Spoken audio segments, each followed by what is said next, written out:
Now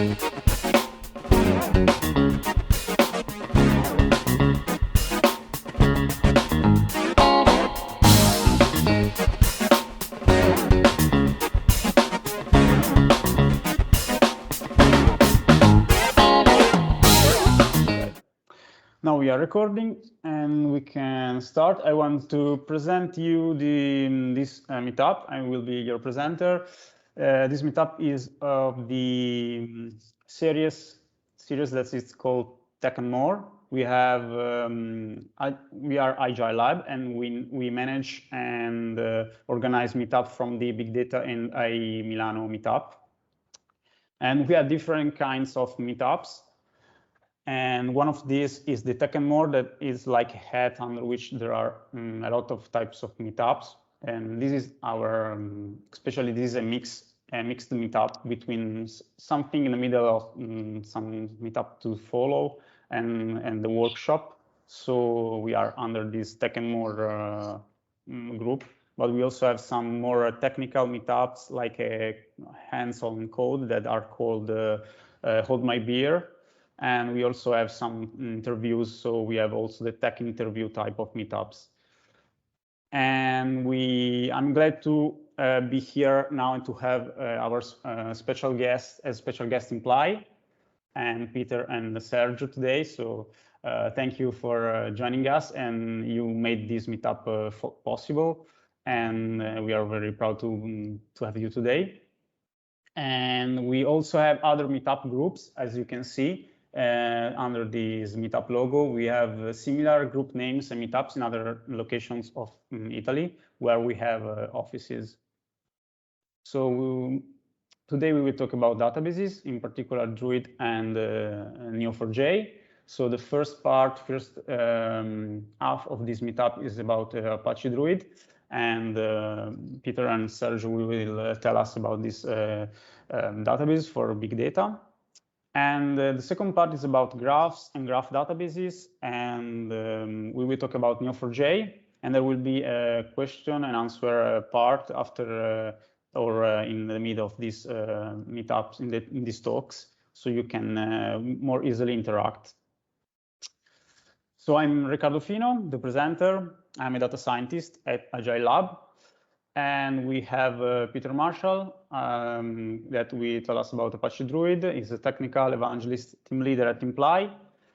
And Imply is a very interesting company. As I read, it was founded by the creators of Apache Druid. Is that correct?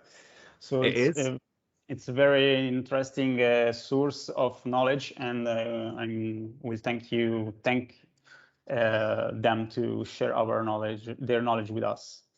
And also Lorenzo Graziano, that is my friend and colleague, is a data engineer at Agile Lab, will talk us about graph databases and Neo4j. And some simple rules.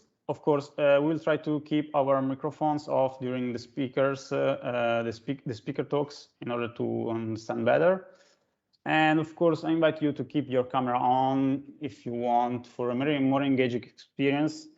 We used to make meetups in person some years ago, and the meetups are intended to be like that, so experience that you can have in person with, for meeting other people.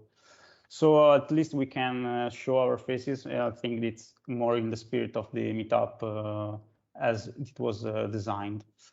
And you can interact at any time using the chat, and I'm checking as a presenter. I will try to answer you immediately. But also you can raise your hand, and if it will be possible, I will give you the floor, or during the Q&A moment, of course, you can. This is the best moment for you to engage. And the most important part for us, at least as Agile Lab, is to get feedback from you. So please don't leave without filling our form that I will give you at the mid of the event. So if you are staying at least until the mid part, please fill the form that I will give you at the end of the first talk. It's very important. It's 1 minute required. And only 2 words about Agile Lab. We are a big data company. So we collect, handle, process large amounts of data using efficient architectures that we design. So this is the main focus of our company. And we also do processing in terms of machine learning. But we also have 2 sub-companies. The first one is AIM2, that focuses on artificial intelligence. And for example, I'm a data scientist in AIM2. And we also care a lot about trainings.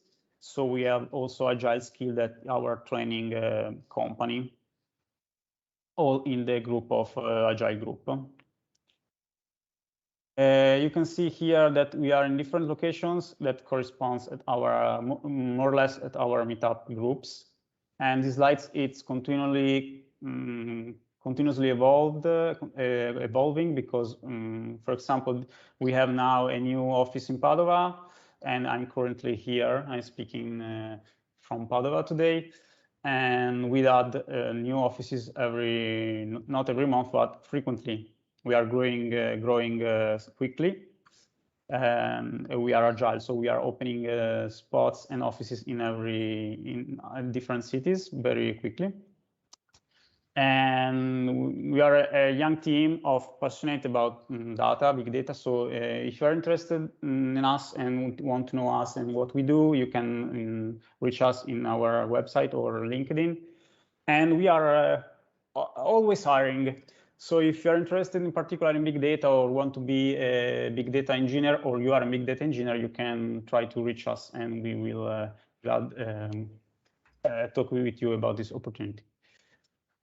Okay, so I will give the floor to Peter, so to Imply, so you can start sharing your screen and making your presentation. Is that working? Yes, I can see. Yes. Yeah? For me, yes, I can see. Good, good. Thank you very much, Peter. Thank you. Thank you for the invitation. It's lovely to speak to people. And one day I'm coming for the beer. That's gonna happen. Yes, you're right. Unfortunately, I couldn't find a sponsor this time, but the next time I'm sure that I will try. Okay, cool. So thank you very much. So I'll tell you who I am. So this really good-looking bloke is Peter Marshall. I'm a technology evangelist in the community team at Imply. So we work with the open source community who are using Apache Druid. I've been in IT for far too long and done far too many weird and wonderful things. I have a BA in theology, but today I don't want any questions about God, please. No questions about religion at all. That will have to be for the beer, Ricardo. And if you want to contact me, that's perfectly good. My website is petermarshall.io. You can book meetings with me. You can follow my Twitter, do whatever on there. And feel free to email me as well if you've got any questions. So today I'm going to talk about really where Apache Druid fits in the data landscape. So I'll tell you a little bit about where Druid came from and why it was created. Then try and separate what the different use cases are that Druid is put to, talk you through some of the use cases. And then I really wanted to kind of emphasize the importance for those kind of use cases of streaming technology, of things like Kafka and Kinesis, to build these really cool user interfaces. And then I've got some slides that are like, this is where you download it from and all that kind of stuff. And my colleague there, Sergio, wherever you are, Sergio, on the screen, is going to actually show you Druid running. So I'm going to try and get this done as quickly as I can in the next kind of 20, 25 minutes, and then hand over to Sergio to actually show you Druid. But yeah, just feel free to ask any questions and we'll try and answer them as we go through. Okay, so where did Druid come from? So Druid is nearly 10 years old now. It was open sourced in 2012. It's a top level project now. It's got about 300 different contributors from all over the world. And it's changed how and when people make decisions, whether that's in the Central Bank of Turkey, where they're using it to inform policy decision makers about risk and liquidity. It's used by data scientists who are doing things like predicting bee colony collapse disorder. It's used to monitor health and compliance in data centers. And it's also used to make sure that Stranger Things is going to stream well to your television. So a whole range of different things.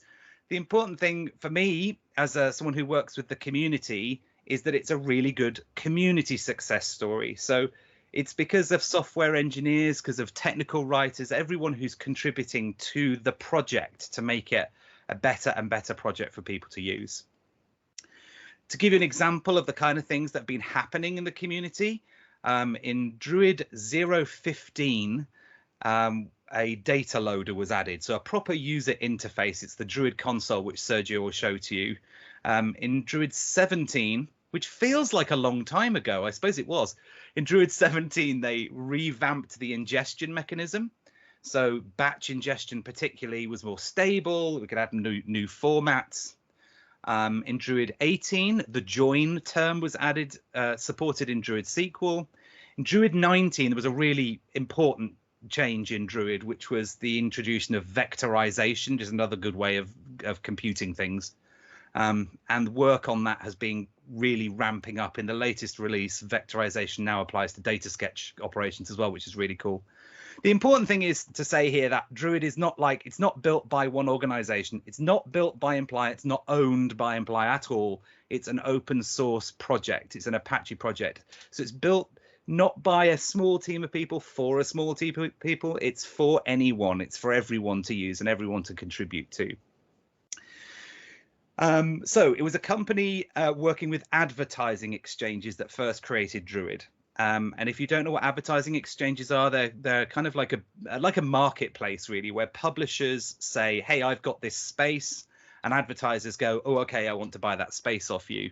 And the job of those advertising exchanges is to prove to people that they're putting their adverts in front of the right audiences, that you're getting good click-through rates, that you're getting good positioning. And to therefore compete, if you're an advertising exchange, you have to present evidence, has to be data driven. You have to prove that what you've done is the right thing. So back in 2012, or maybe just before that, everyone remembers the 3 V's, volume and velocity, variety. It was a real business problem for them because they had massive amounts of data coming in, and the business users themselves, let alone anyone externally, found it really difficult to deliver the evidence to show the data, right? So the tech stack that they had, which you can read all about in the Druid paper, which is available on the Druid project site. If you're technical, I do recommend going and have a look at that. Was very unscalable. The data sets were very disjointed, especially real time as opposed to batch data. What they could do with the data was very limited. And I call it a distance of speed, so latency between where the data was produced and the people who have to actually make the decisions. So the end users ultimately had very few dimensions to filter and sort and group by. All of the metrics were predetermined somewhere upstream in the data pipeline. Ultimately, it means that people had very limited context to be able to make decisions about what to do and to prove to other people that their service was effective. So they did something quite mad, which, I mean, it's the kind of thing I wake up thinking, oh, I don't know, why don't I create a database? So that's what they did. They created a database called Druid. It became later known as Apache Druid. If you look on the Druid project site, you'll see it's called a high performance real-time analytics database. It's a distributed database that columnarizes the data and that uses time sharding as the primary partitioning technique. And it's a database where the ingestion, the storage, and the querying capabilities are each independently scalable and can all be made highly resilient. So it's know-nothing architecture, proper coolness, proper cloud era database.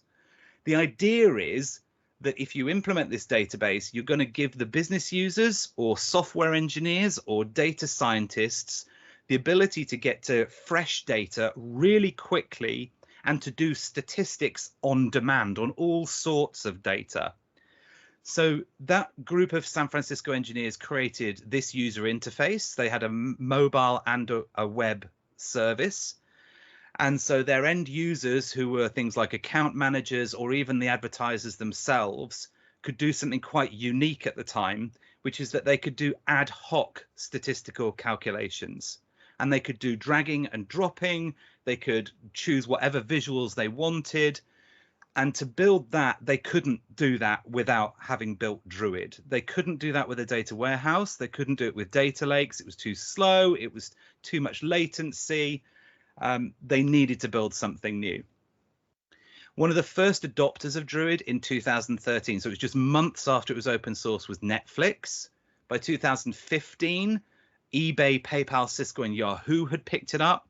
By 2016, people are using it for video streaming analytics. They're using it for infrastructure monitoring. They're using it for clickstream analytics. They're monitoring API health. They're all sorts of analytics. And importantly, to re-emphasize again, it's backed and built by a community of people all brought together by the Apache Way principles. And it's a community I'm very proud to be part of. Sergio is definitely very proud to be part of, because we all come together to create something that's really quite magical. And one of those people who was in the community at the time was Tim Tully. He was vice president of engineering at Yahoo. I like this quote because it explains some really key information about Druid. He said that it can do OLAP style processing on the fly in milliseconds, and that the performance is great. Some of the tables internally that they have in Druid have billions and billions of events in them, and they're scanning them in under a second. So 3 things I want to point out. First of all, that it's about OLAP style processing. It's not OLTP, it's OLAP. So it's the generation of statistics, and to do that on the fly. So people can remove pre-calculation, and by doing that, they increase the speed and responsiveness of all those user interfaces that they're building and all that research that they're doing, and it reduces the overhead of maintaining that pipeline in the first place. Third thing is, Yahoo have billions of events, and I'm not Yahoo. I don't have billions of events coming into it, but you can have. It's linearly scalable, but you can use it for small data sets as well. So they've created this database, and this database can scale in and out. I can scale it up and down, and I can do that for storage, for query, and for ingestion independently. I can bring data in batches and in real time.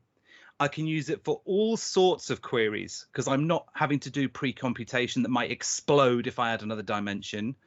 And I'm effectively removing this gap that gets created between the data source and the end user by removing this pre-computation and data lakes and all this kind of stuff in between. Under the hood, Druid is bringing together 3 database technologies that you're probably familiar with already, and it's important to know how Druid is bringing these 3 things together. In fact, there's a gentleman called Eric Chetter. He committed the first line of code to Druid way back in 2012, and he says that this is the true innovation of Druid. It's bringing together 3 particular things. First of all, it's bringing together the ingestion and flexible schema and text search capabilities you get from a search platform. It's bringing in the optimizations you'd associate with time series databases. So that's critical for all sorts of business-based decision-making or data science work where you need to do comparisons of statistics over different time periods. And finally, it's learning from what everyone should have done in 1986, but we didn't know then. You should columnarize things when you're doing statistics. So it's a columnarized database. So super fast statistical calculations. And again, it's this learning that's come together. That's why it's magical. That's why it works, because I can scale my ingestion to millions of events a second. I can scale my querying to deal with hundreds of different users asking questions. And again, these are questions that aren't fixed by pre-computation. And this OLAP optimization that you get with columnarization means that you can not only afford to store real-time data, you can store historical data as well and let people be instinctive, but also look back at the past and do that from one place. So what kind of use cases are there for Druid? This slide was invented by our boss. So it's the best slide you've ever seen Isn't it, everyone? Yes, it is. It's amazing. So we have two different lanes. We have a hot lane illustrated by Cheetos, the kind of Cheetos that make your fingers go yellow, the really hot ones. And then we have another lane, which is the cold lane. So these hot use cases and these cold use cases, of course, it's not really one or the other. There's a gray area, right? But I'm just using this for illustration. So cold data use cases. This is where we probably don't care how slow the queries are. They could take minutes, they could take hours, they might even take days to run, because what we're trying to do is more like research and reporting and curation and all that good stuff that we don't worry about it taking too long. It's less around making instinctive decisions. It's less about gaining understanding through exploration or by comparison, or of being flexible really quickly without going to the IT team to submit a report. It's about slicing and dicing. All that stuff is the hot use cases. So in our hot use cases, the queries need to come back in sub-second speed. The data needs to be really fresh. You need to support lots and lots of users, and you need a highly interactive user interface. But why? Why do I need that? I need the freshness because we want to know about things that have just happened, because that's really important to the business. They need to adapt really quickly in what they're doing. Concurrency matters because this data is critical. We need to put it in front of a lot of people, not just professional data people, but end users, maybe even customers. And the knock-on of that is that people are going to spend a lot of time inside the user interface that gets in this hot lane. They're going to do investigation. They're going to do true OLAP. So here's some examples that kind of groups the families of use cases. So we have risk and fraud analytics. So you're going to deep dive into something to find out exactly what's going on, and to do that with confidence. You might build a data-driven app. So you might embed something in your website or a mobile app and create something from this data source. And you might present that to your customers or your suppliers or end users. Maybe you're going to monitor networks. That's a very common use case, from mobile phone networks through data centers. Again, you need the fresh data so you can act very quickly and stop bad actors. And in clickstreams, freshness matters as well. So clickstream is one of those areas that I've kind of spent too long in recently thinking about clickstream. But it's things like, is this channel more effective than this one? Does this A/B, how does this A/B test look? And I need to be able to slice and dice by different customer groups, a whole range of different things, and to do that on live and historical data as well.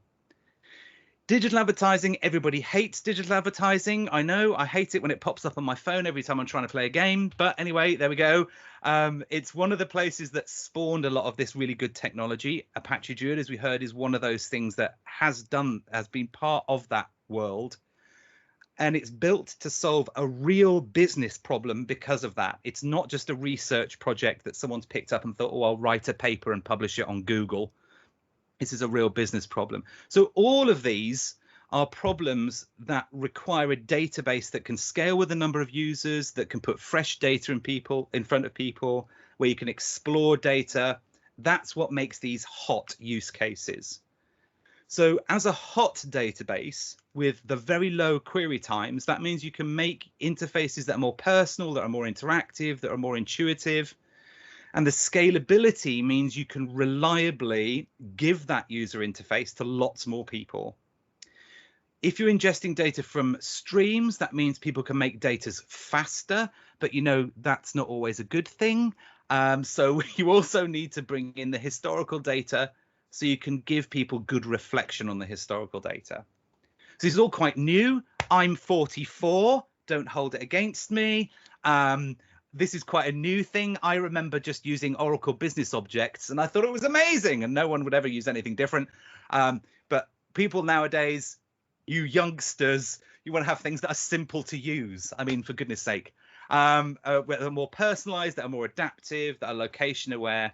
So obligatory Gartner quote, why is that? Even Gartner have said it's because people want to deal with data themselves, as citizen data scientists.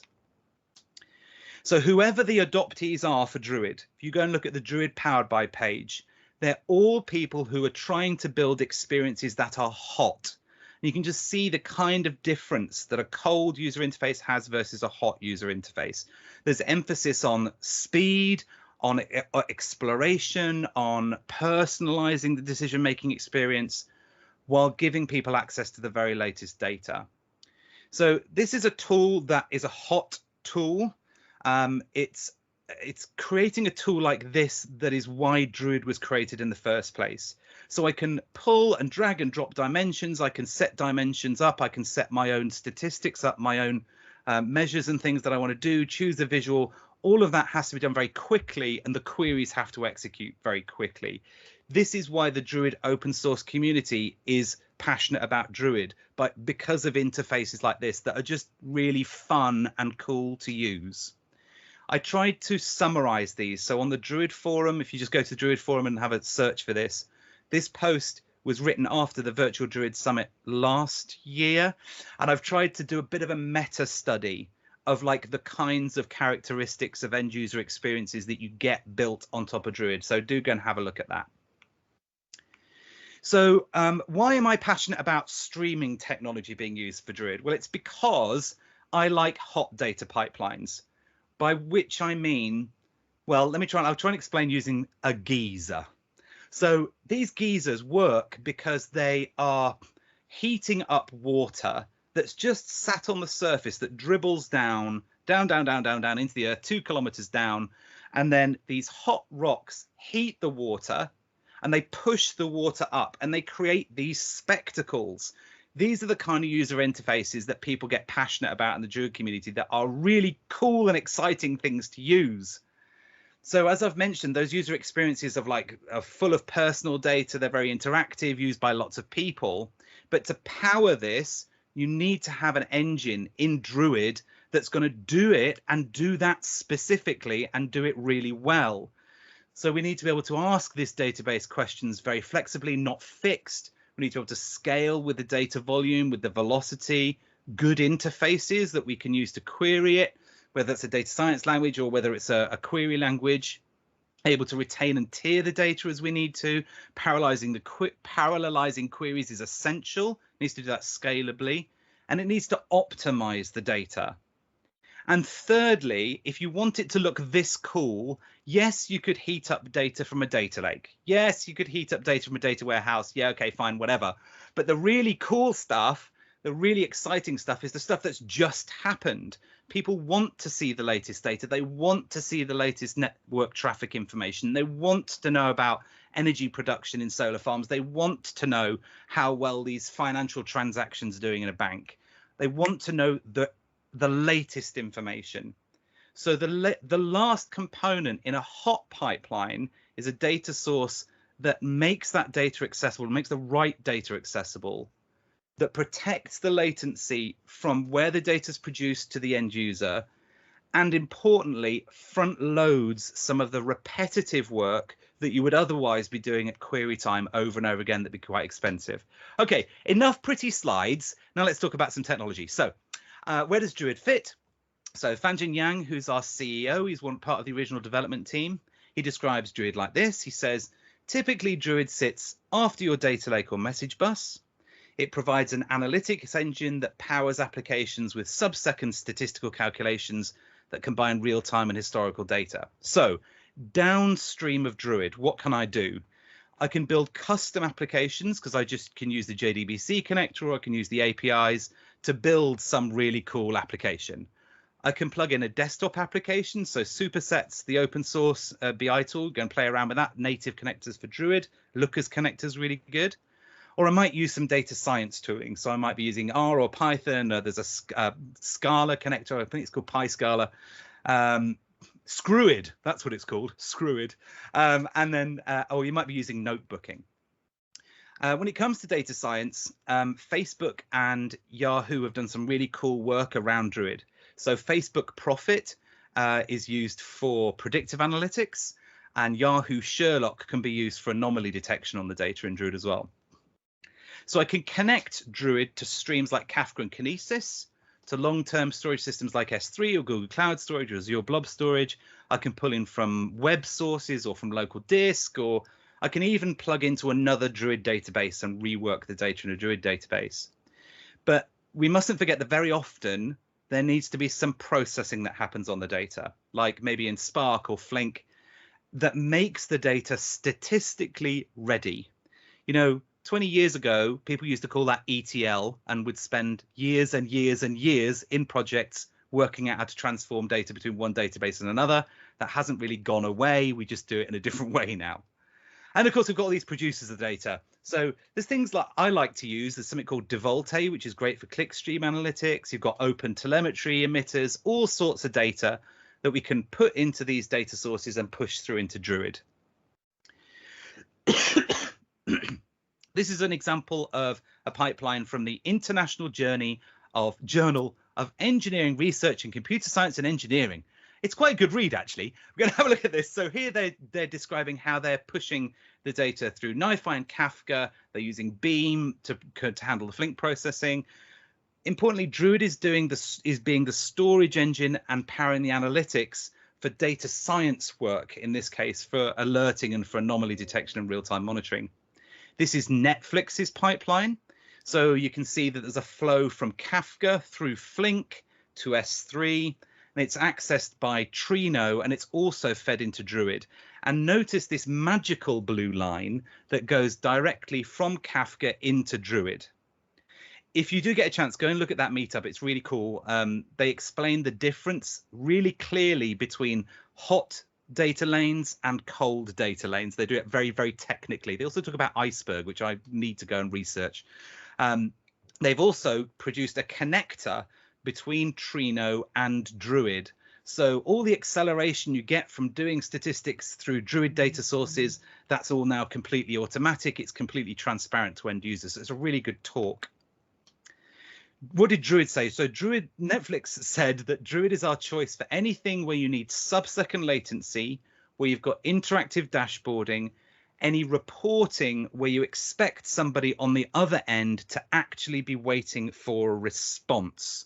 So to emphasize again, it's about speed in Druid. That's what we want. We want really quick results for the end users. Lyft are using Druid. This is their pipeline. Lyft, if you don't know, so Lyft is like an Uber competitor in North America. We don't really have them here, but hopefully one day. They have Flink again. This is because they like its APIs, its SQL support, its user-defined definitions. And again, this time they're using Presto in their cooler lane. Obviously, there's others. Here again, though, Druid is in the fast lane. So that's the geyser. That's the thing that's allowing people to have interactive exploration of the data. Other databases, other data sources, that's fine. They're in a different lane. They do other things that are more complicated.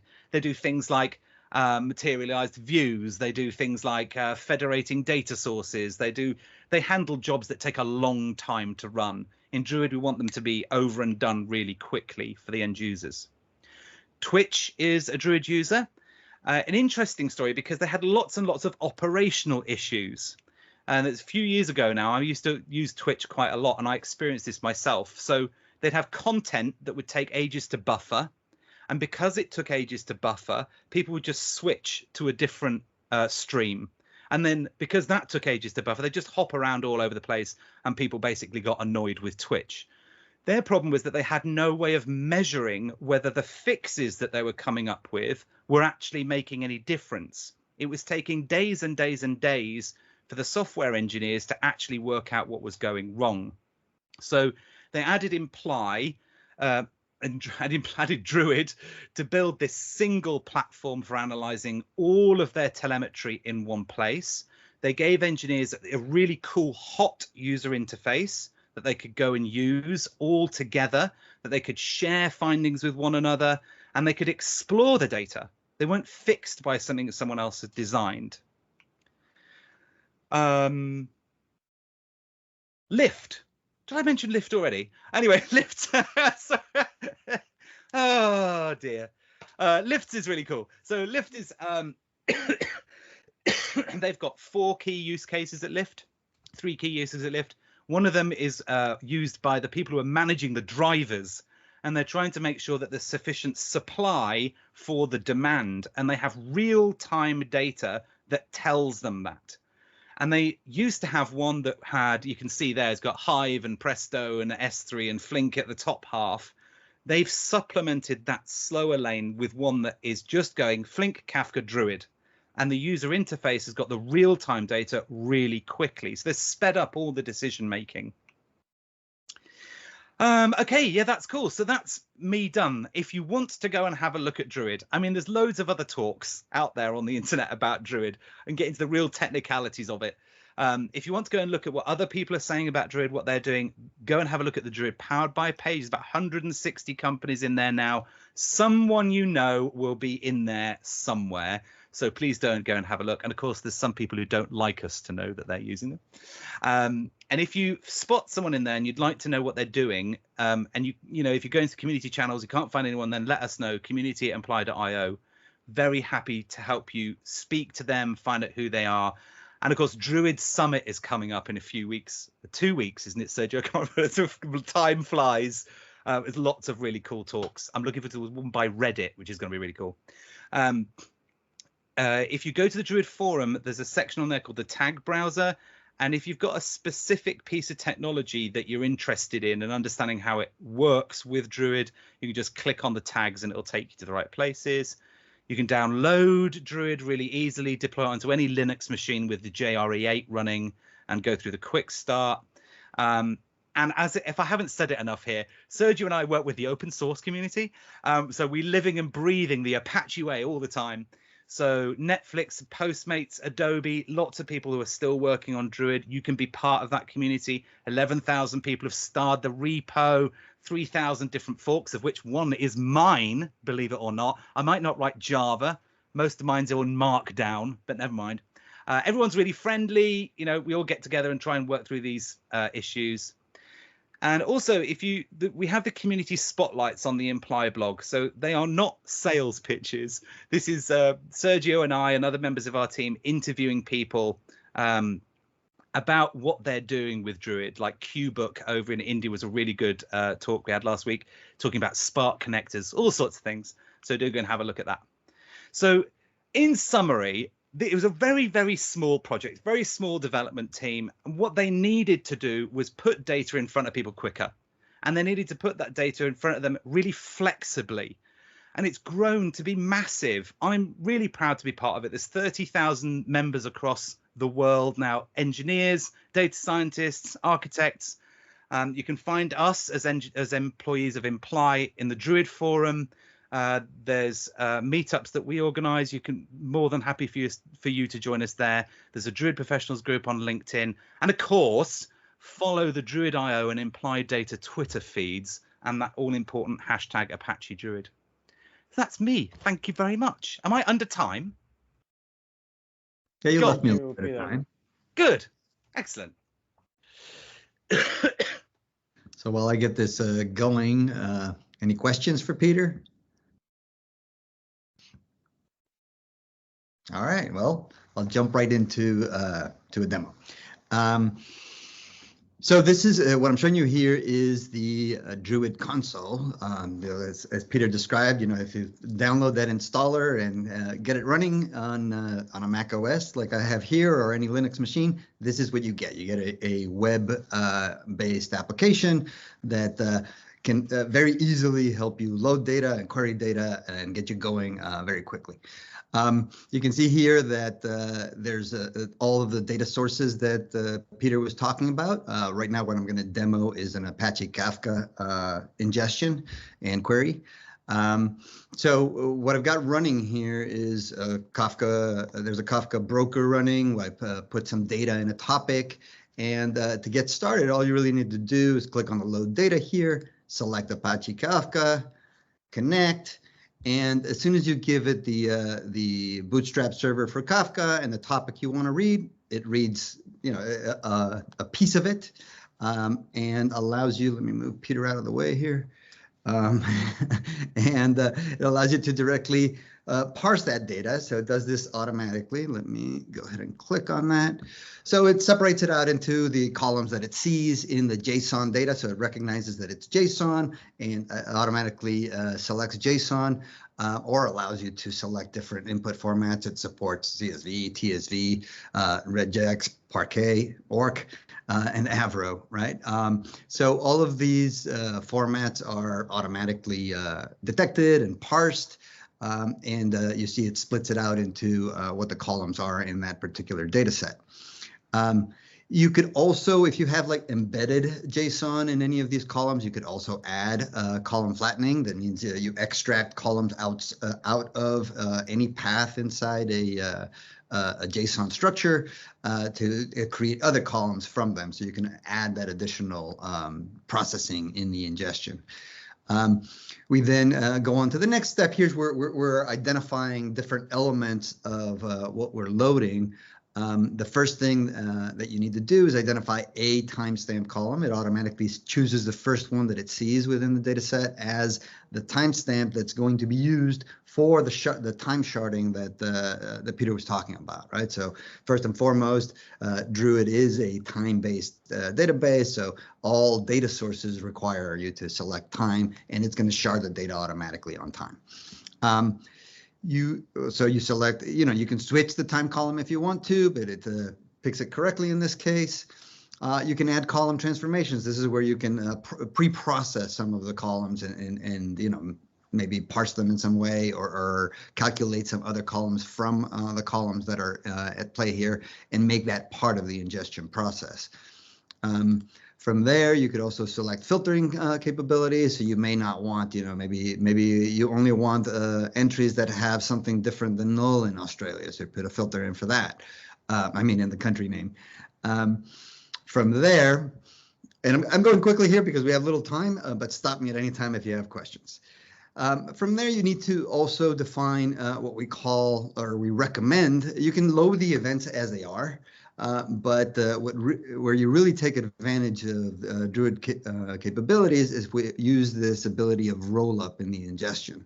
What this allows us to do is to, instead, you see the timestamps changed here. They went from just the individual timestamps down to whatever granularity we're using here. So it's rounding them to the beginning of the hour so that it can aggregate metrics across multiple events into individual aggregations as the data is loaded.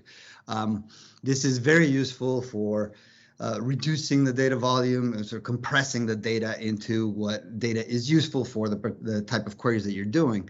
It doesn't necessarily need to be an hour. You could do, you could even do by second, by minute, by whatever makes sense on the query side, right? You sort of want to do as coarse as possible, but as granular as needed for the kinds of queries that you're expecting. It also automatically detects which ones are dimension columns versus which ones are measures. When I clicked on rollup, it converted the measures, the delta added and deleted measures that were in the source data into aggregations that it's doing as part of that rollup. So individual events are being rolled up into hours, and we're counting how many rows are in each of those hours, how many, the delta is a long sum. You can add metrics here and do other things like, let me see, a bunch of them, count, sum, min, max. The sketches I am not very familiar with, but they're an interesting part of this because they allow you to in parallel do approximate calculations of distinct counts, of sums, things like that allow you to very quickly take advantage of the parallel architecture and do very fast queries that are close enough, that are good approximations.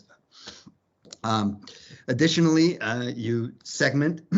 You can define the way the files are created. So as the data is coming in, the data is processed, and they create segment files. These segment files can be of a different size. Our query was at the hour level, but we can create segment files that are day or month or week or at a different granularity. So this helps you control the size and the efficiency of the files that are being created. After that, you can tune all sorts of things about this streaming job. This is just saying start at the earliest offset of that particular stream, so it's going to load all the data that's already there. But you can control things like, how big the throughput is of this job by controlling task count. You can also control high availability by adding replicas and so forth, right? You can control a lot of the parameters that drive this ingestion process. Finally, not quite finally, but you have to give it a name. The data source has to have a name. This is in typical SQL databases, what would be the equivalent of a table. So this is the data source name that you will be able to query at the end of this process. I'll move on to, finally, you can, as you go through this sequence, what's happening is it's internally creating this JSON structure, which is the whole ingestion spec. It describes, the fact that it is a Kafka topic consumption job. It's a Kafka ingestion job, what topic it's ingesting from, where the format of the data, everything that we went through is encoded here, and you can customize it at this level using JSON. So when you're done and you submit that, we get a new supervisor job. This is the job that is going to be making sure that the tasks that are consuming are running, and it generates new tasks. If you use auto scaling, it grows the number of tasks as the data volume increases coming in Kafka, and it reduces the number of tasks as the data volume decreases. And therefore creates this very dynamic ingestion process. So we see now that it's running, we can go to the data sources and we'll see, well, might take a couple seconds here to actually show up. So while that happens, any questions so far? All right. We're running, so this should be fine. You being hit by the demo gods, Sergio? I believe I am. Yeah, excellent. it'll come here in a second. Because I did this, as you can see, I did this multiple times.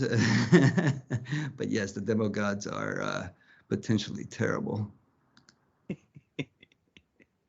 Hey, I think we should just blame Kafka. We could do that. Yeah, let's just blame Kafka.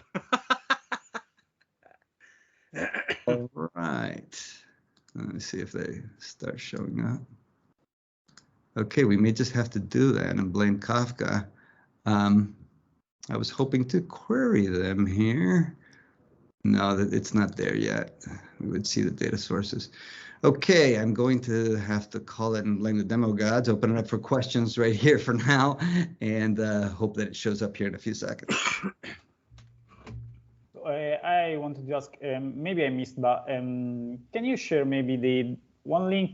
I think anyone that want to start with Druid, maybe I fear that it could be overwhelmed by the amount of documentation, of the amount of things that one have to know before starting using our own database with our own data. So maybe you have some tips or suggestions, some links where one can start easily with a very little simulation, very little demo data set in order to start without the large amount of things. One of the things that helped me learn quite quickly were the tutorials that are right here, right? These guide you step by step. Even the one that we just did is here, right? And they guide you step by step. Here's the commands that you need to execute. Copy paste them into your terminal, and it'll do everything. It'll walk you through that. But as you saw, I mean, once you have Druid running, it's actually guiding you through those steps when you go through that ingestion sequence, right? And the defaults actually work pretty well. So the default behavior, the automated behavior, selecting dimensions, selecting columns, works quite well. So I think that I guess one of the key elements to understand is that the change we did in the ingestion here. Let me go back to it and describe the configuration of the, where am I next? The configuration of the query granularity and the segment granularity, that is probably, you know, as you're getting started, one of the basic elements that you need to understand, because the ability to roll up to hour in the example that I was running, right, is part of what makes Druid really fast, right? So you want to do that roll up initially. You also want to create segment files that are approximately 500 megabytes in size, or 5 million rows. And that's mostly automatic here when you get to the partition phase here. We're saying the segment granularity is day. That means that the files that it's going to generate are a day's worth of data, right? And if a day's worth of data of the data that you're loading is not 5 million rows, then you want to do that. You want to go bigger. So this is one of the key elements that sort of trips people up at the beginning, right? And if you don't get this correct, you know, your files may be too small. You maybe have a lot of little files, which are less efficient for Druid to process than the larger ones. But I would say that when you're getting started, that's probably the one of the slightly complicated aspects of it. Other than that, it's really just following these steps, publish, and it's going, right? Or it's supposed to be going. Blame Kafka.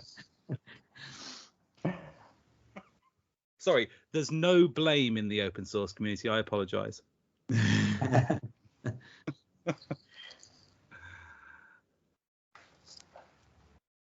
So any other questions? I don't know if someone have other questions.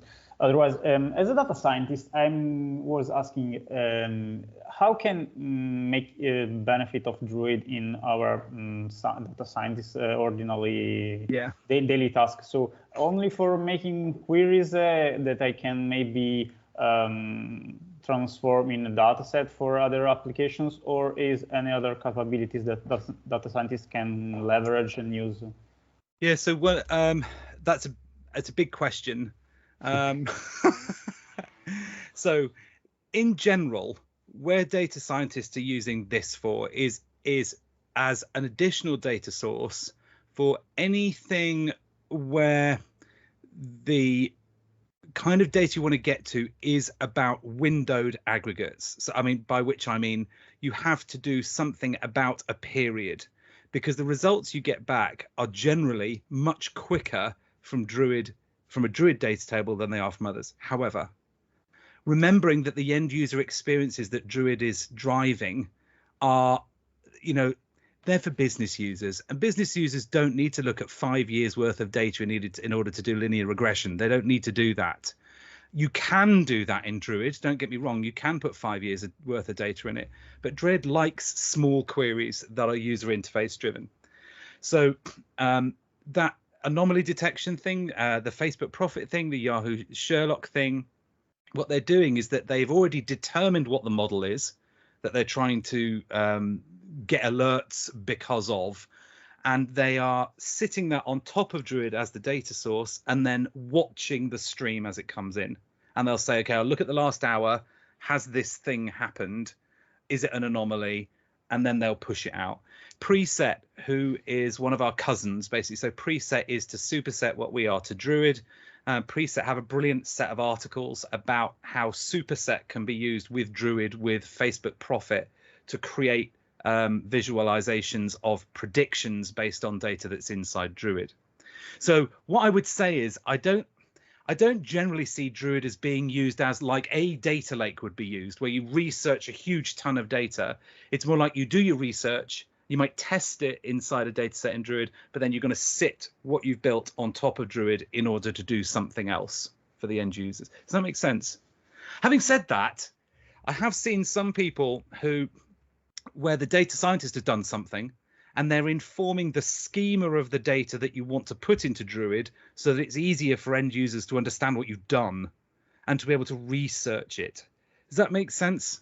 So if you've come up with this theory that something's happening, you're creating a schema design and a data source design, you push that into Druid and the end users are getting a different experience of what it is that you've created.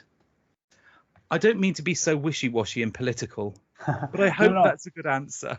Yeah. So you can okay, now it's clear that it's a tool for the end user. So data scientists can prepare this data in a way that the end user can get their views quickly.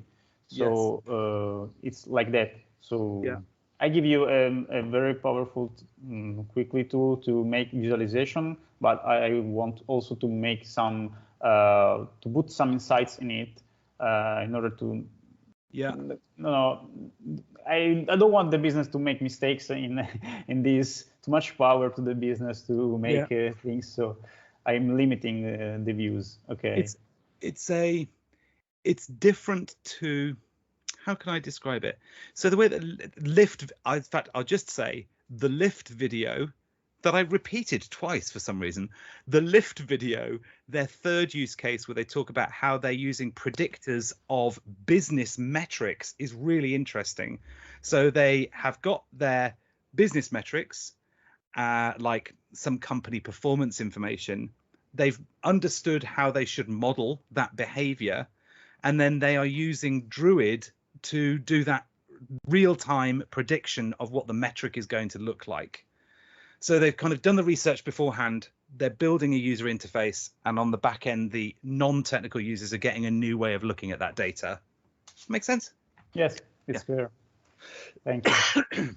Just end with one comment. You saw that, for those of you watching, you saw I just went and changed the name of the data source, and this worked. The reason for that is I had just cleaned up the prior one, and I was reusing a name that I shouldn't have been reusing. But anyway, you see that it works.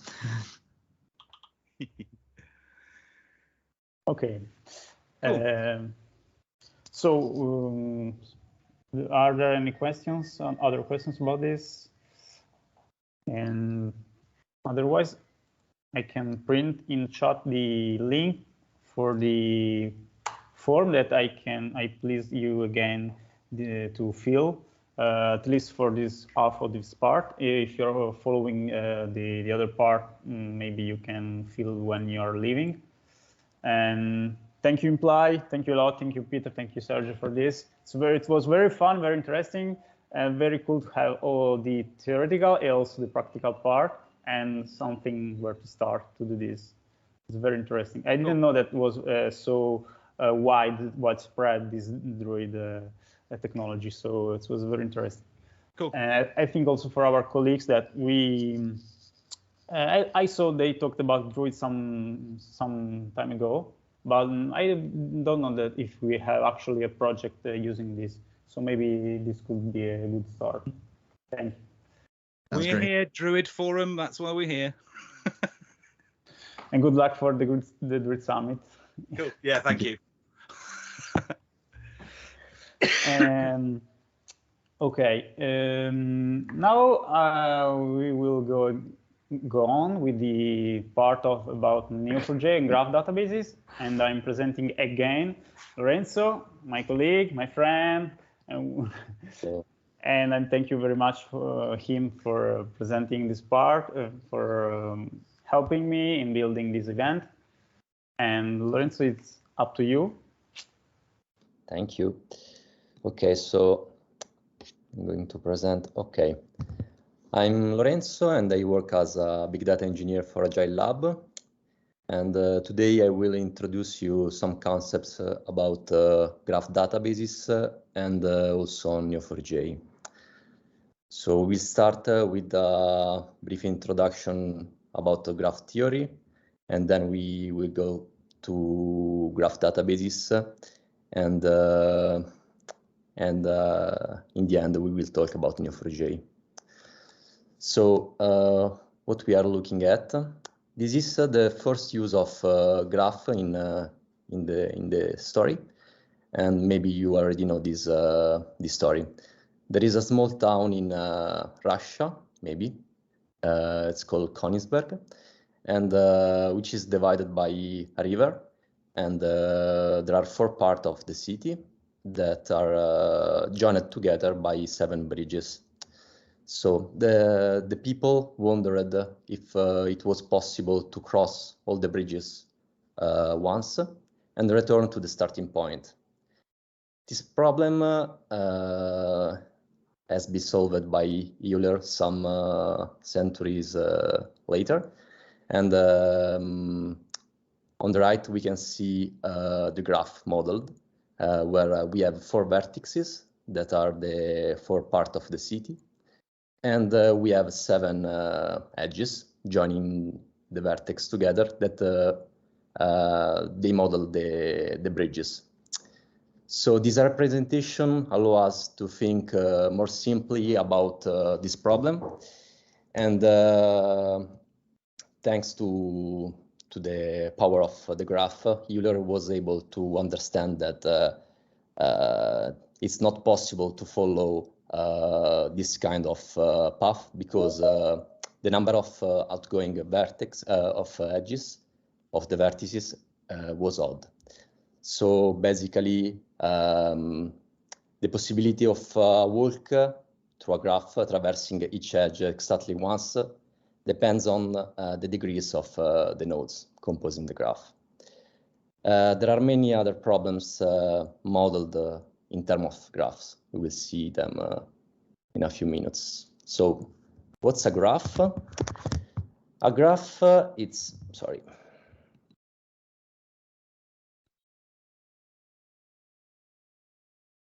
Okay, we will take it. We can see Lorenzo. Okay. Then a graph can be described as a triple, where we have a set of vertex or nodes or points, a set of edges or lines, and a function that maps each element of E to a pair of elements in B. So this is an example of graph. And we have a set of vertex U, V, and W, a set of edges, E1, E2, and E3, and the function that connect the vertex together. So the function for the edges 1 connects U to V. So the tuple are ordered. Let's see some graph terminology. A simple graph is a graph without multiple edges and self-loop. And so in the figure, it's represented a non-simple graph because we have both of them, self-loop and multiple edges. A path is a sequence of nodes which can be traversed because each of the nodes is connected to the next one by an edge. And a cycle is basically a path that connects one vertex to itself. The most simple cycle is the self-loop. And when a graph contains a cycle, it is called cyclic, a cyclic graph. Let's talk about connectivity. A graph is connected when you can reach any node from any other node in the graph by following a sequence of edges. And a graph is strongly connected when you can reach any node from any other node with just a single edge, so in one hop. And a graph is sparse when the number of edges is similar to the number of vertex, while it's dense when the number of edges is roughly the square of the number of vertex. This classification can be useful in order to decide how to represent the graph, because we have several ways to representing a graph. It can be represented as an edge list, so where we have a list of pairs of vertex, ordered if the edges are directed. Or it can be represented as an incidence matrix, where we have edges and vertex, and the cell contains the edge data. Or the most used representation is the adjacency matrix, where we have on both the axes of the matrix the vertex, and the cell are filled with Boolean values if if the edges are not weighted. Otherwise, we can have a value that represents the cost of traversing the specific edge. So lots of problem has been formulated and solved in terms of graph. In this slide, we can see some of them.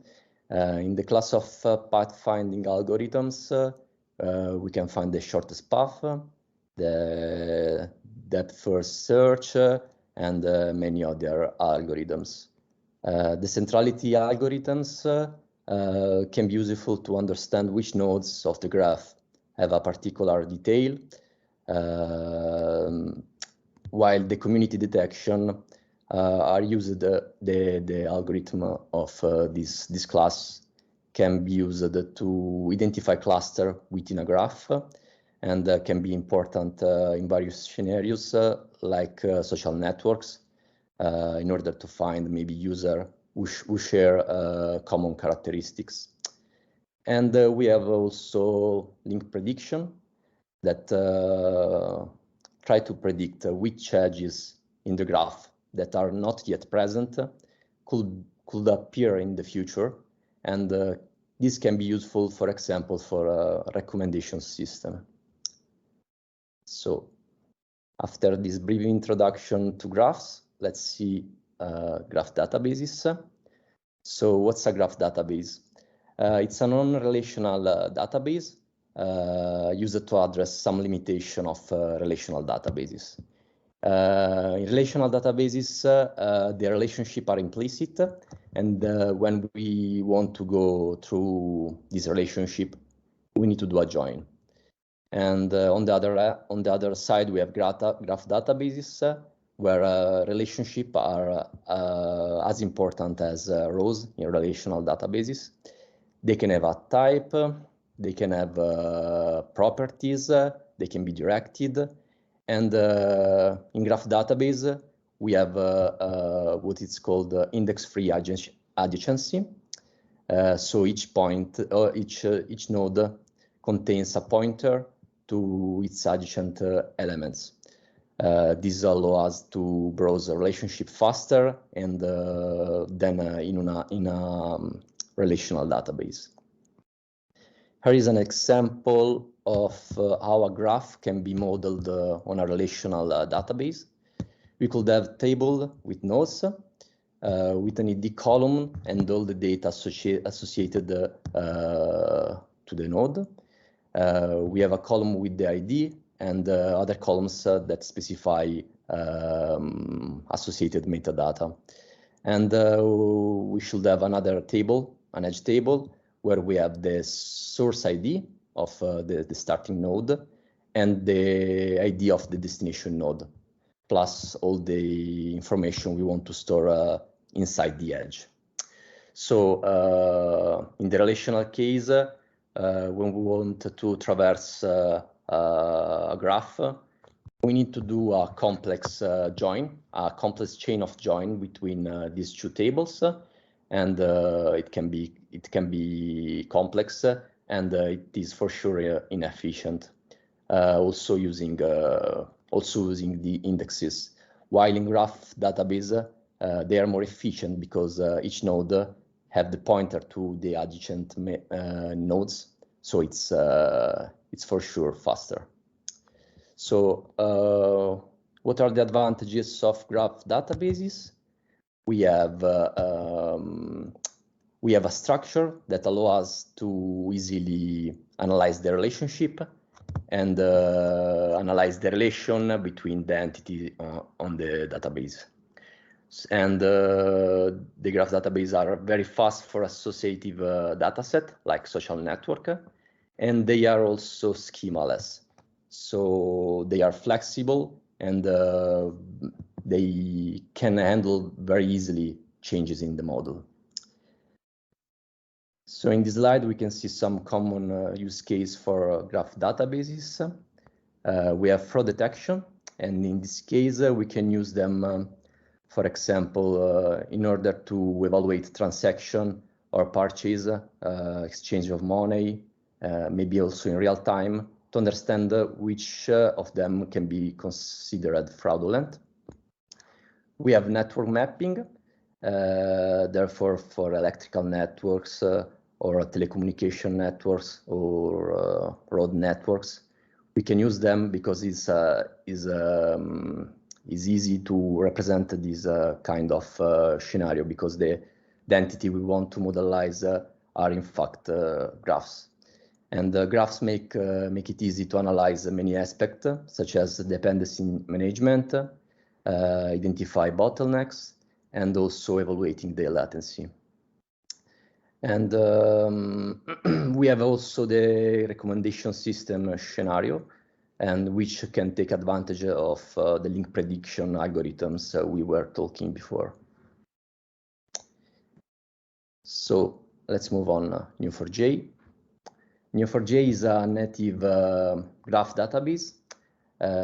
Each record or node stores directly the pointer to all the nodes it's connected to.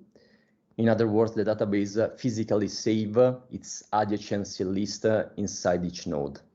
Many other graph databases, like Neptune for AWS, are actually not natively graph databases.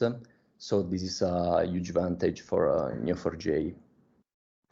Neo4j is schema-free, so data does not have to adhere to any convention. It's ACID compliant. It's scalable horizontally. Then the graph can be hosted on several Neo4j servers, and it supports data replication, and it's well documented, and it's probably the most it have the most large developer community. Neo4j is based on a model called property graph. This model it's based on 4 components: nodes, relationship, labels, and properties. How these components interact? Okay, let's see. Nodes represent objects or entities in our database, and labels and property can be associated to them. So the label for the first 2 nodes at the bottom, the top of the slide, are a person, while at the bottom we have a node with label car. Labels stores categorical information, while the properties store specific data. So here we have a person named Dan, another with name Han, and a car with the brand Volvo. Finally, we have the relationships. Each relationship connects 2 nodes and must have a type. And this is the same concept of the label, but it's just one label for each relationship. And must have a direction, but this does not imply that we are not able to travel in both directions. We can indeed travel also in backward the relationship. And they may have properties like the nodes. So in this example, we have a person, Han, who owns a car, Volvo, and the same car is driven by Dan, and there is a romantic relationship between Dan and Dan. There are not properties in the relationship shown here, but we can imagine a relationship maybe on the owns relationship. Maybe we could put a date in order to indicate from which date the ownership relationship begin, for example. So let's move on. Cypher. Cypher is a query language that allows us to store and retrieve data from the graph database. It's a declarative SQL-inspired language, but for describe the visual pattern graph, it uses ASCII art. So instead of using a join to associate data, we can just draw an arrow to indicate a relationship. So let's see some patterns. This is for nodes. So we have in the first line an anonymous node. The nodes are specified as open and closed parentheses. In the second line, we have a node referred by a variable n. In the third line, we are using a label in order to specify which kind of node we are looking for. So node of kind person. In the last line, we are also providing properties in order to constrain the kind of node we are looking for. We represent a relationship with the square brackets, and we use arrows in order to represent the direction of the relationship. It can be anonymous, like the first one. We can it can be referred by a variable, like in the second line. And also in relationship, we can use properties in order to constrain the research. So, do you have any question about what we have seen so far?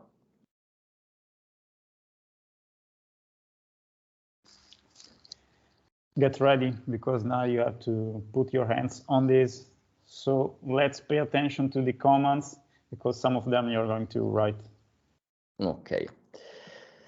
So before continuing with the Cypher syntax, if you want, you can create an instance of the dataset we are going to use. So I'm going to do the same. You can open a sandbox, a Neo4j sandbox. Can you please share the link, Lorenzo? Yes, sure. It requires 1 second to create a demo session, a sandbox session, so I already did very, very quickly. Do it now so you can follow maybe and try your own queries.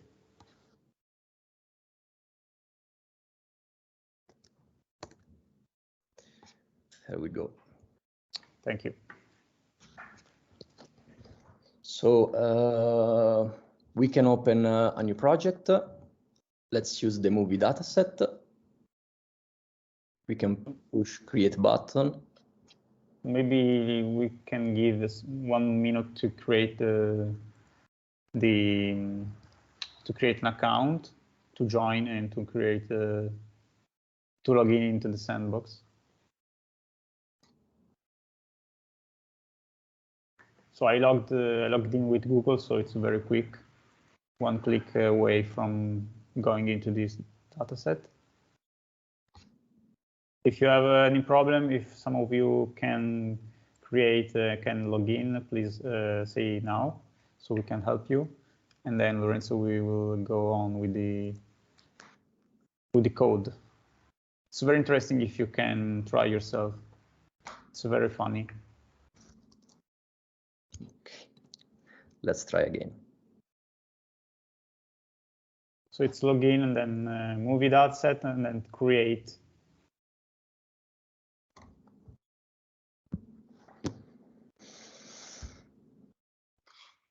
Okay, let's wait the time to start and then you can go on. Thank you.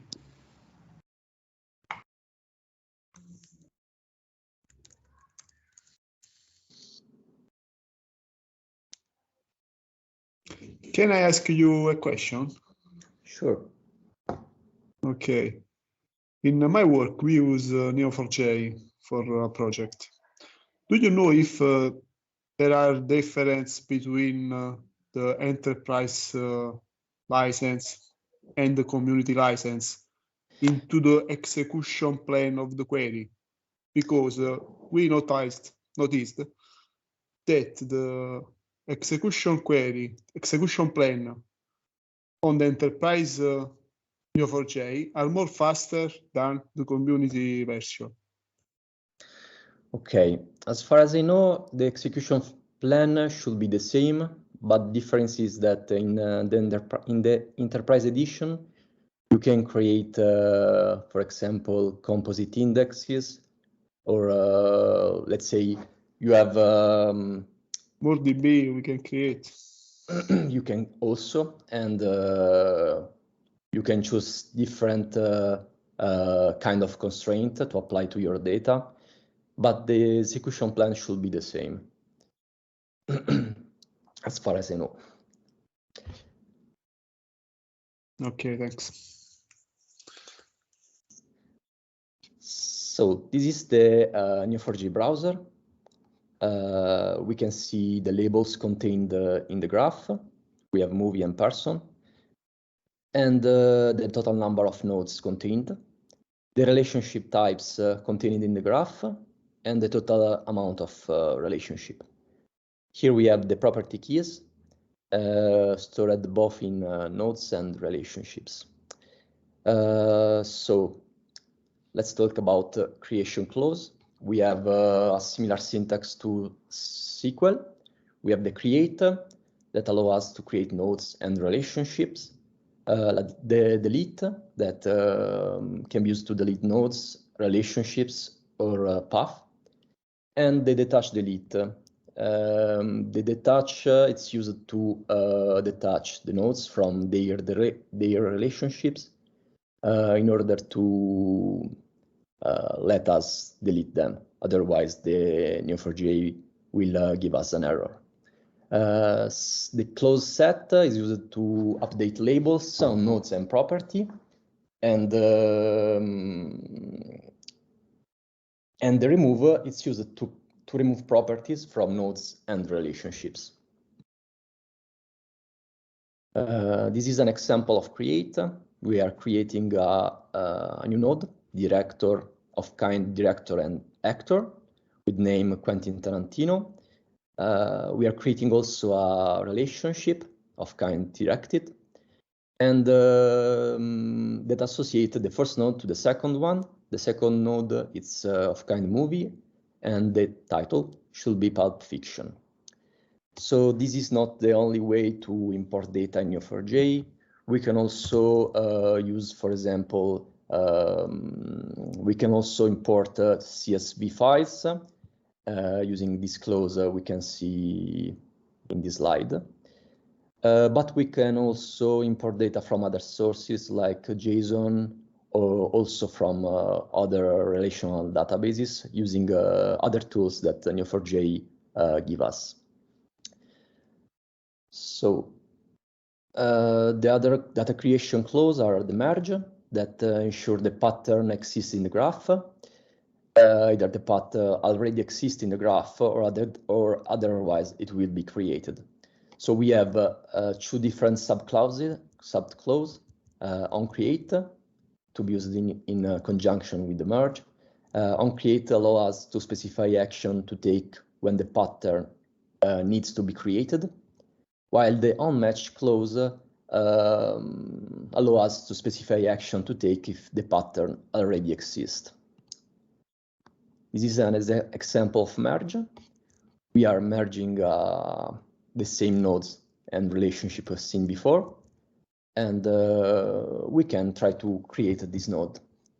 So I give you like 1 minute to try this.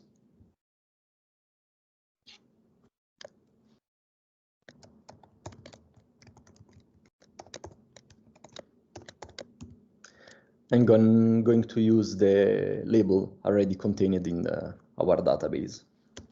So person instead of actor and director.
So we are merging this pattern. These arrows specify the direction of the relationship.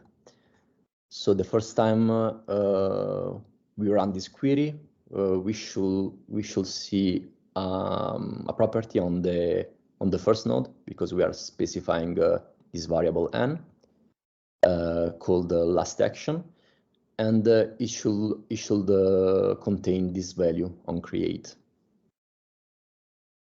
That's it. Lorenzo, they asked you a very simple question and a very interesting one. Actually, the copy does not work from the PDF as far as I know, but Lorenzo, it's so quick to write out that it's not a problem. But you can copy from maybe for the audience, so they don't have to speak to write all. Thank you, Lorenzo.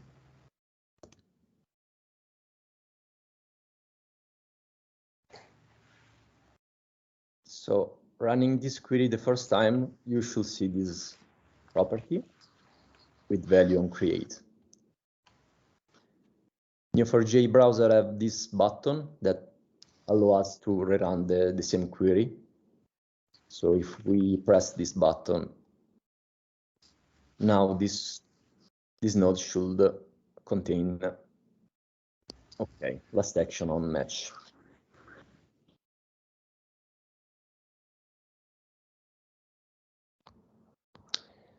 So let's move on constraint. We have the unique property constraint in order to ensure that property values are unique for all the nodes with a specific label. And this is both for community and enterprise edition. For example, this property existence constraint, if I'm not wrong, should not be present in the community edition. And this property existence constraint ensure that a property exists for all the nodes with a specific label. For all the constraint we are seeing can be specified just one label at a time. So no multiple labels that are allowed in this kind of query. Then we have the same property existence constraint for a relationship, and it basically do the same for as we've seen for the nodes. So all the relationship of this type have to contains this property. And then we can also drop properties with the drop constraint clause. How to create a constraint? This is an example for movie. To be honest, this instance of this dataset already contains this constraint, so I'm not going to let you try this command. And this is for what concern the indexes. So we can also create indexes in Neo4j. Why we need indexes? Because it's true that every node contains a free adjacency index inside. So we are able to move very fast from using the relationships. The point is that we need a starting point for our traversing. So the indexes are used to find the starting nodes in order to expand our traversing. So we can specify also in this clause the label. It's just one label, and the property on which we want to build the index. We can also specify multiple properties at the same time. This is why it's what we were saying before. So we use indexes in order to find the starting point for a query.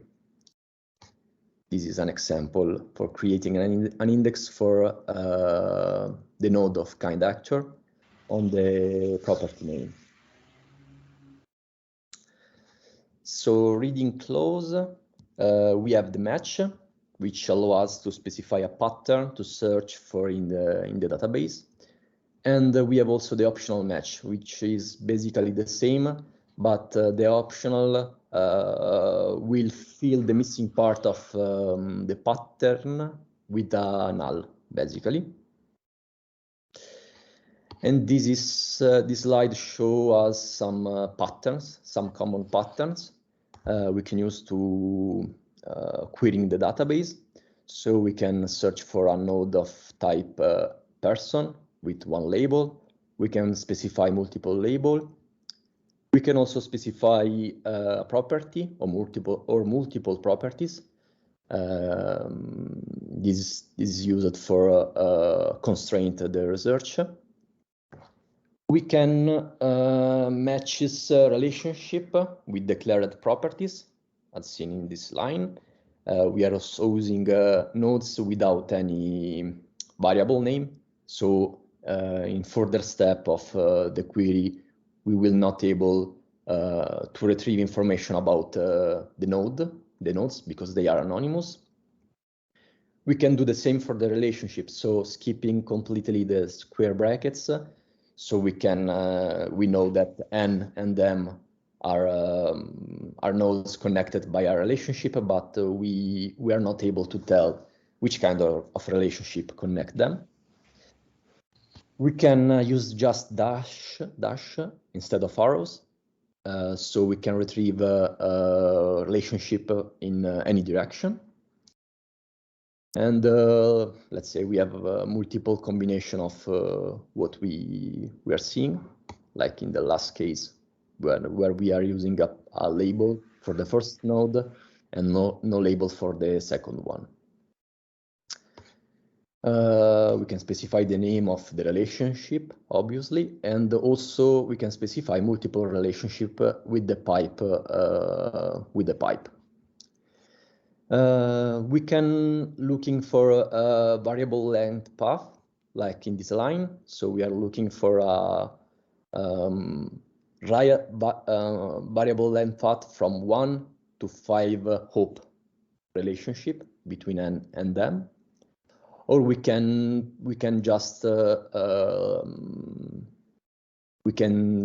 looking for a variable length path without specifying the maximum hop we need. We can use again the property in order to restrict the query. These are the most common patterns.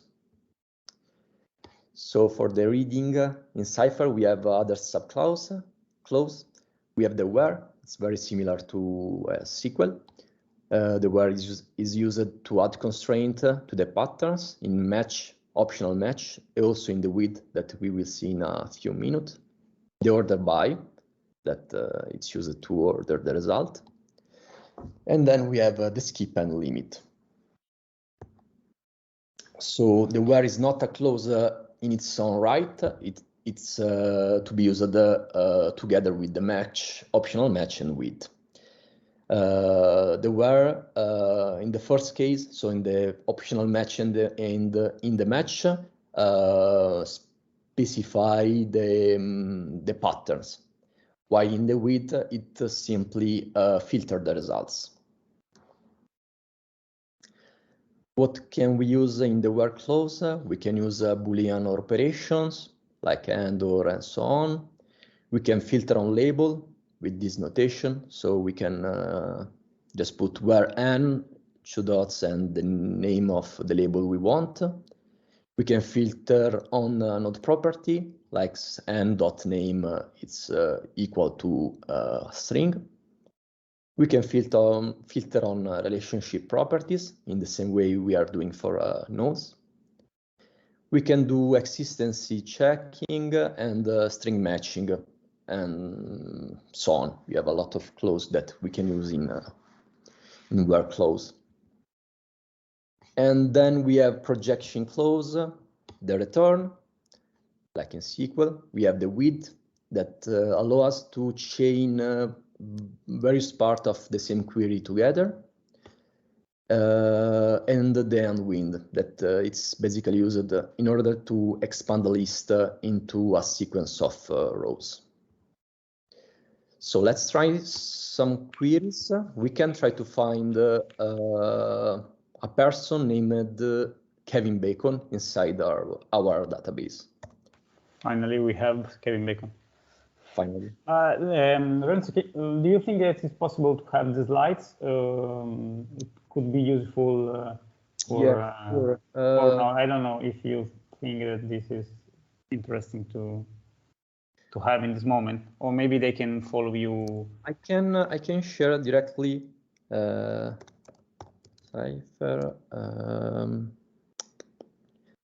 1 second.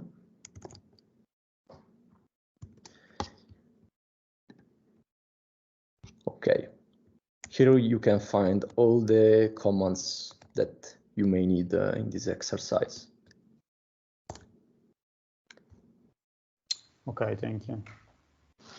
So now we are, correct me if I'm wrong, now we are trying to query the database and try to find relationship and nodes based on some query that we are asking. So yes, in this case, we are asking for retrieve some Kevin Bacon's information about movies, I think.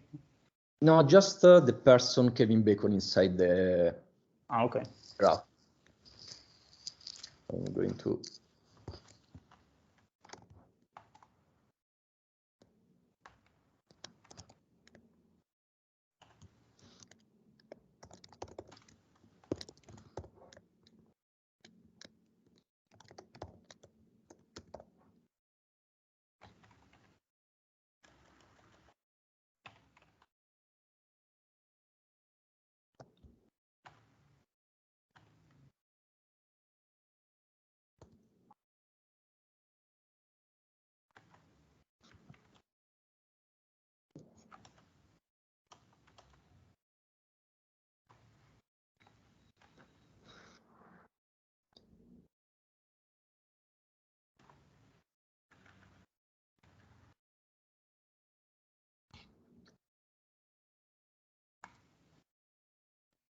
Do you think I can move on, or maybe someone have a question about? Yes, a very stupid question. How can I write on the second line without starting the query? You can press Shift and Enter. Okay, thank you.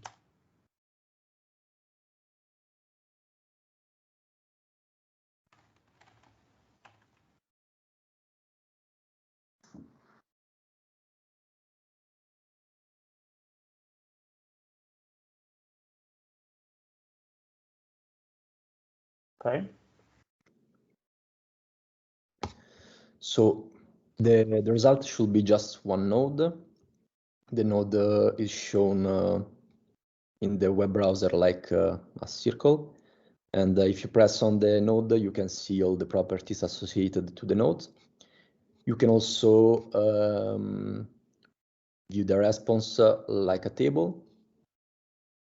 In this case, it's not very useful, but you can also project the results. So instead of return a node, you can maybe return just the name, or the name and the born property.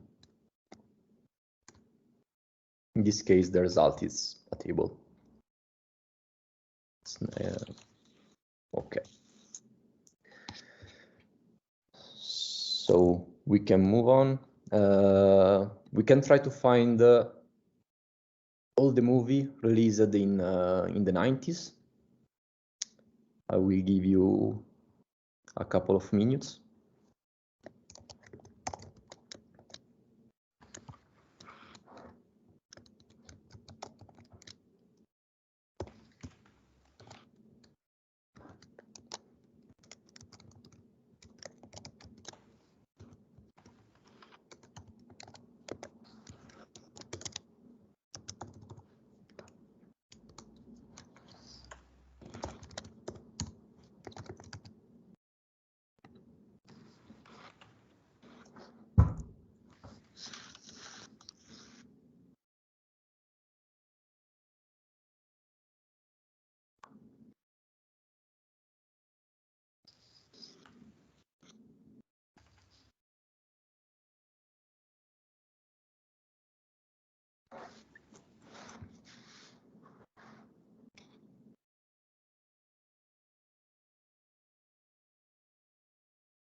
So in this case, it's not showing the nodes, but only the table. It's right?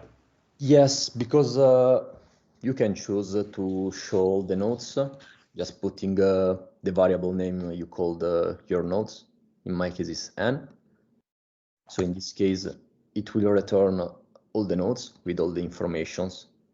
Or just with the dot notation, you can decide which attribute to retrieve. Ah, okay.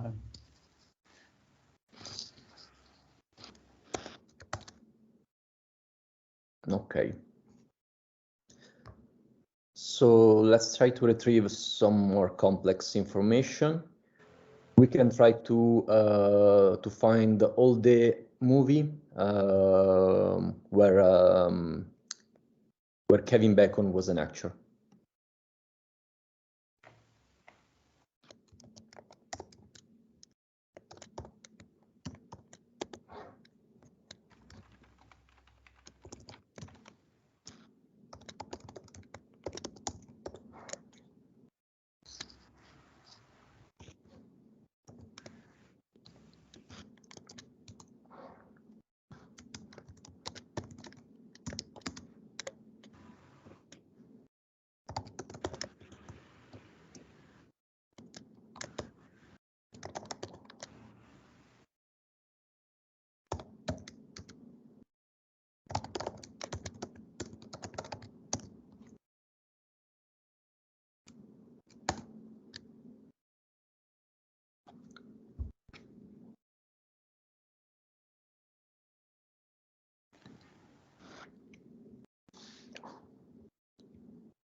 In this dataset, we have just 3 movies with Kevin Bacon as actor.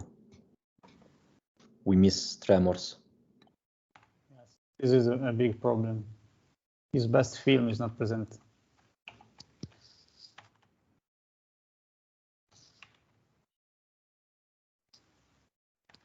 So later you have to tell us why Kevin Bacon is so important, because I'm interested in why Kevin Bacon is so important in graph databases. Okay. Sorry, one question. Is there an easy way to do some like how to call like meta queries? For example, just wanting to know which are all the possible properties of nodes or of links. Okay.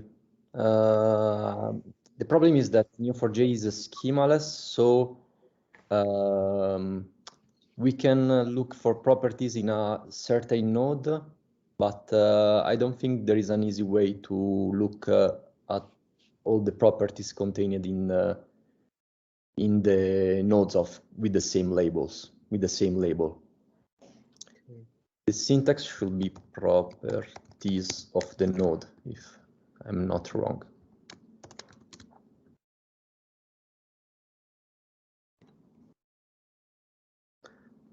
It return a map. Okay, thank you.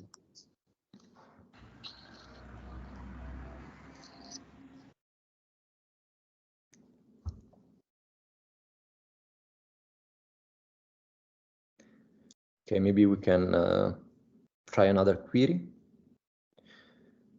We can try to find all the Kevin Bacon co-actors. So all the people who acted with Kevin Bacon in any film.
So as you can see with the with arrows and dash, we are able to make the same job we have to do with the joins in a SQL database in a easier way.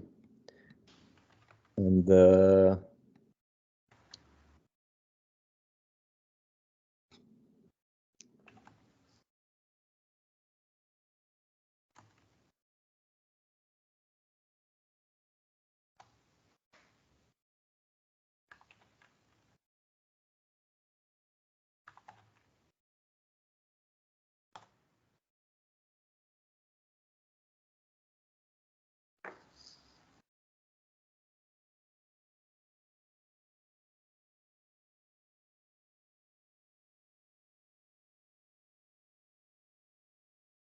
so I can't hear anybody typing, so I assume you have done this query.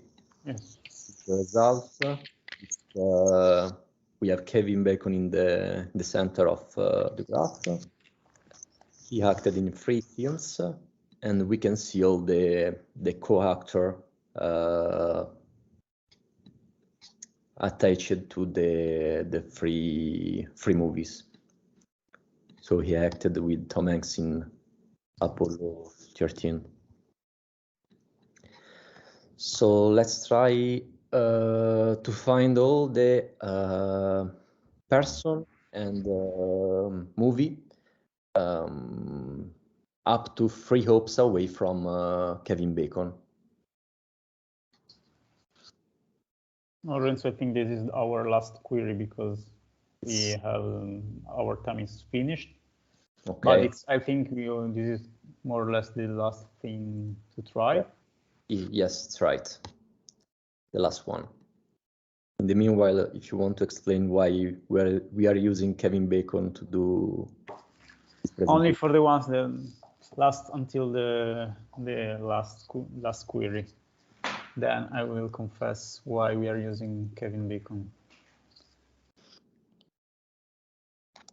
Maybe if you can share then after so you say that it's not useful because you can find all the comments on the link that you post, or it's useful to have your slides, your presentation? We share the presentation after the meetup. Okay. Thank you.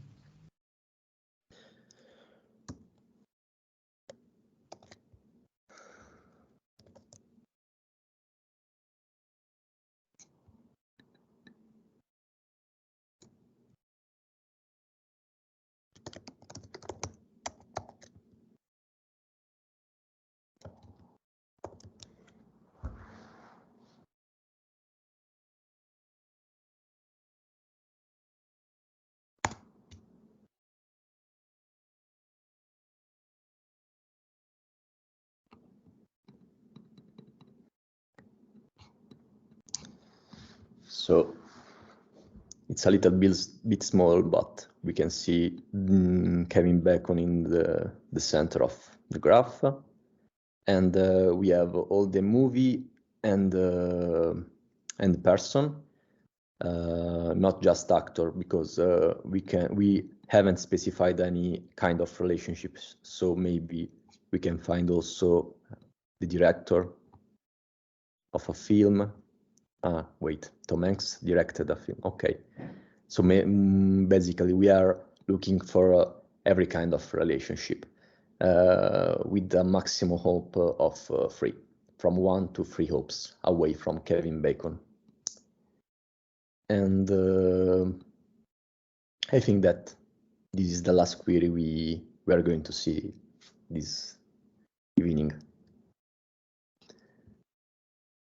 So Riccardo, if you want to explain why we are using Kevin Bacon, you are welcome.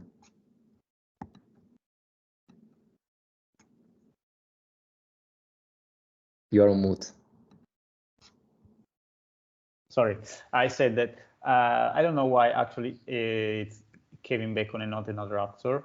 But when we talk about hopes and grades of relationship, we often there is these names that returns every time.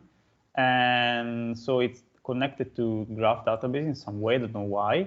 And I know that there is this website that I'm sharing you in the chat, that it's called the Oracle Beacon. And I think that under this website, there is actually a graph database. I think that could be a reasonable thing to have used a graph database to store the information about used in this website, where you can type any actor that you can think of, and it will find the relationship, the relationship with Kevin Bacon with the least number of hopes, with the least number of grades. So the shortest path between the Kevin Bacon and the actor that you have specified, and you can play with this website and find interesting things. And some actors are actually connected better than you will think. So shorter than you can think. So depends on the themes that they have made and the people that they have met during the films. We found also Vitali previously. Yes, for example, if you type Alvaro Vitali, and you can think that it's very far from Kevin Bacon. Actually, there are only 2 hops from Kevin Bacon to Alvaro Vitali for some reason. And I don't know, it's used when speaking about relationship. Kevin Bacon returns often. There's a popular saying in America about Kevin Bacon that says the 6 degrees of Kevin Bacon. Ah, okay. Which implies that everybody in the world is connected to Kevin Bacon if you have 6 hops. That's where it comes from. Okay. I remember, maybe I remember the 7 hops that can connect you to every person on Earth, but maybe Kevin Bacon it's closer than every 6, person. yeah. So it's 6 is enough for him. And so thank you very much, Lorenzo, and thank you very much you all for following and participating in this meetup. Please, again, and I know that I'm very tedious, but try to fill this form. It's like 3 questions, and you can multiple choices questions. So like a couple of seconds if you're quick. And I hope that you have enjoyed this meetup and you have learned something new. Or the scope is not to make you master in these topics, but make you interested, so you can have something to go deeper and going deeper in deeper details yourself. And see you in our next meetups. You can check other groups, big data and AI in other cities, because we are doing meetups in a cyclic way. So the next meetup will be in another city, and so we will see in another meetup after we have complete the cycle. So after one meetup in every other group, we are meeting again for a new meetup in Big Data and AI in Milano. So have a good evening. Thank you very much for hosting, Ricardo. You're welcome. If you have any questions, please type on. Otherwise, we will reach you on the meetup website and platform. We will post here the slides and the presentation and the video when will be ready and processed. And good night. Thank you, Lorenzo, again. Thank you. Bye. Bye.